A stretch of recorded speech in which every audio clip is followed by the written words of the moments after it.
दोस्तों, जीवन मिलना भाग्य की बात है, मृत्यु होना समय की बात है और मृत्यु के बाद भी लोगों के दिलों में जीवित रहना कर्मों की बात है। ये कहानी है एक डॉक्टर की। एक डॉक्टर साहब अपने अस्पताल में दौड़े चले जा रहे थे। जितनी स्पीड में चल सकते थे चले आ रहे थे।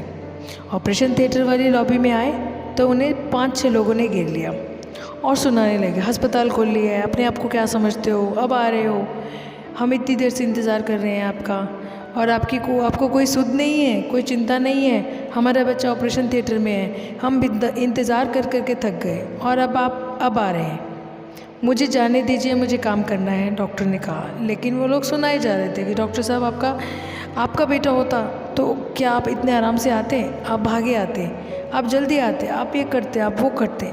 बहुत कुछ कह दिया डॉक्टर को। डॉक्टर साहब ने कोई रिएक्ट नहीं किया, वो दौड़े चले गए ऑपरेशन थिएटर में। 1-1.5 घंटे तक ऑपरेशन चला। उसके बाद जब बाहर निकले तो वापस उन 5-6 लोगों ने फिर से घेर लिया कि क्या हुआ। डॉक्टर ने कहा उनका बच्चा ठीक है, अब जल्दी रिकवर करेगा, ऐसा बोल के वो जा रहे थे।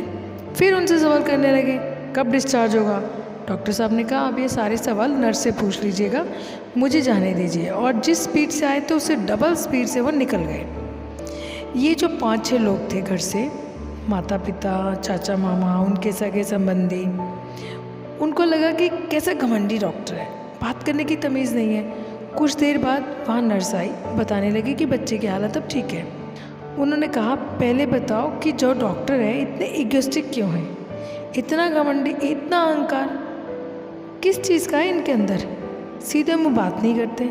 हमने पूछा तो जवाब नहीं दे, चले जा रहे हैं। बहुत सारे डॉक्टर हैं और ये तो हम मुसीबत में थे, इसलिए हमें यहाँ आना पड़ा। नर्स इमोशनल हो गई, कहने लगी कि आप ऐसा मत कहिए, डॉक्टर साहब बहुत अच्छे हैं, बहुत अच्छे दिल के हैं।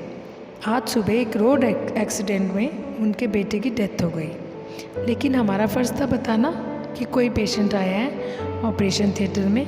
हमने तो अपनी ड्यूटी निभाई। हमें लगा कि शायद डॉक्टर साहब मना कर देंगे, लेकिन उन्होंने बिना देरी के कहा मैं आ रहा हूँ और बिना देरी के दौड़े चले आए। ऑपरेशन थिएटर में गए, आपके बच्चे का ऑपरेशन कर दिया, वो ठीक हो जाएगा, चिंता मत कीजिए। वापस डॉक्टर साहब दौड़ कर गए क्योंकि संध्या होने आई थी, शाम होने को आई थी और डॉक्टर साहब को अपने बेटे का अंतिम संस्कार करना था।